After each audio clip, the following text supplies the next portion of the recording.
ಜೈ ಗುರುದೇವ. ನಮಸ್ತೆ ಸ್ನೇಹಿತರೆ, ನಾನು ನಿಮ್ಮ ಪ್ರವೀಣ್ ರಾವ್. ಇವತ್ತು ಶ್ರೀ ಗುರುಚರಿತ್ರೆಯ 46ನೇ ಅಧ್ಯಾಯವನ್ನು ಕೇಳಿ ಶ್ರೀ ಗುರುಗಳ ಕೃಪೆಗೆ ಪಾತ್ರರಾಗೋಣ. ಹರಿ ಓಂ ಶ್ರೀ ಗುರುಭ್ಯೋ ನಮಃ. ನಾಮಧಾರಕ.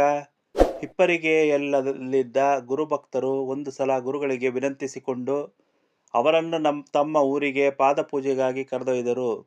ಅಲ್ಲಿ ಗುರುಪೂಜೆಯು ಒಳ್ಳೆ ವಿಜೃಂಭಣೆಯಿಂದ ನಡೆಯುವುದಿತ್ತು. ಆ ಊರಿನಲ್ಲಿ ನರಕೇಸರಿ ಎಂಬ ಹೆಸರಿನ ಪ್ರಸಿದ್ಧ ಕವಿ ಇದ್ದನು. ಆತನು ಆ ಗ್ರಾಮದ ಕಲ್ಲೇಶ್ವರನ ಪರಮ ಭಕ್ತನಾಗಿದ್ದನು. ಕಲ್ಲೇಶ್ವರನ ಮೇಲೆ ಬಹಳಷ್ಟು ಪದ್ಯಗಳನ್ನು ರಚಿಸಿ ಆತನು ಕೀರ್ತಿ ಪಡೆದಿದ್ದನು. ಹೀಗಿರಲು ಆ ಗ್ರಾಮದ ಭಕ್ತರು ನರಕೇಸರಿಯ ಬಳಿಗೆ ಹೋಗಿ, ಇಂದು ನಮ್ಮ ಗುರುಗಳ ಪೂಜೆ ಇಟ್ಟುಕೊಂಡಿದ್ದೇವೆ. ಅವರಿಗೆ ಸಂಗೀತದ ಮೇಲೆ ಬಹಳ ಪ್ರೀತಿ. ಅದಕ್ಕಾಗಿ ನೀವು ಕೆಲವೊಂದು ಸ್ತುತಿಪರವಾದ ಪದ್ಯಗಳನ್ನು ಬರೆದುಕೊಡಬೇಕು ಎಂದು ವಿನಂತಿಸಿಕೊಂಡರು.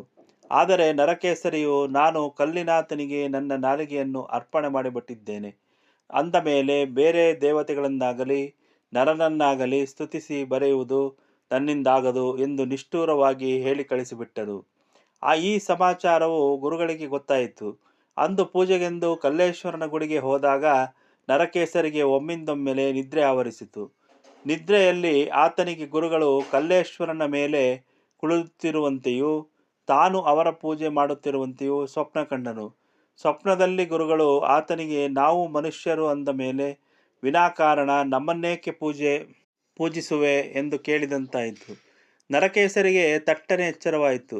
ತನ್ನ ತಪ್ಪಿನ ಅರಿವಾಯಿತು. ಧಾವಿಸಿ ಬಂದು ಗುರುಗಳ ಅಡಿದಾವರಗಳ ಮೇಲೆ ಹೊರಳಾಡುತ್ತಾ, ನನ್ನಿಂದ ತಪ್ಪಾಯಿತು ಗುರುವೇ, ನೀವೇ ಕಲ್ಲೇಶ್ವರರೆಂಬುದನ್ನು ಅರಿಯದೆ ಅಪರಾಧ ಮಾಡಿದೆ.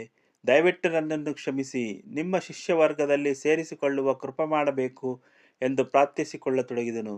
ಶ್ರೀಗುರುವು, ನೀವು ನನ್ನನ್ನು ನಿಂದಿಸಿರಿ. ಈಗ ನೀವಾಗಿಯೇ ಧಾವಿಸಿ ಬಂದು ಚರಣಗಳ ಮೇಲೆ ಹೊರಳಾಡುತ್ತಿರುವಿ. ಇದಕ್ಕೆ ಕಾರಣವೇನು ಎಂದು ಪ್ರಶ್ನೆ ಮಾಡಿದರು.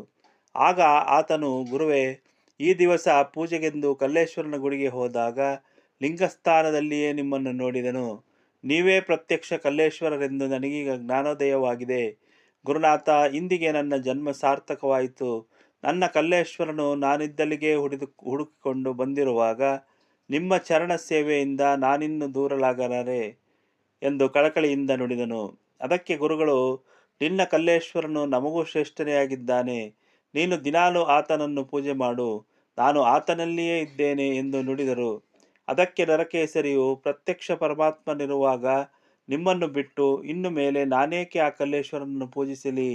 ನೀವೇ ಕಲ್ಲೇಶ್ವರರು, ನಾನು ನಿಮ್ಮ ಚರಣಗಳನ್ನು ಬಿಟ್ಟಿರಲಾರೆ ಎಂದು ಹಠ ಮಾಡಿ ಗುರುಗಳ ಸೇವೆ ಮಾಡುತ್ತಾ ಅವರ ಹತ್ತಿರವೇ ಇರತೊಡಗಿದನು. ಅಲ್ಲದೆ ಗುರುಗಳ ಲೀಲೆಗಳ ಬಗ್ಗೆ ಅಸಂಖ್ಯಾತ ಪದ್ಯಗಳನ್ನು ರಚಿಸಿದನು.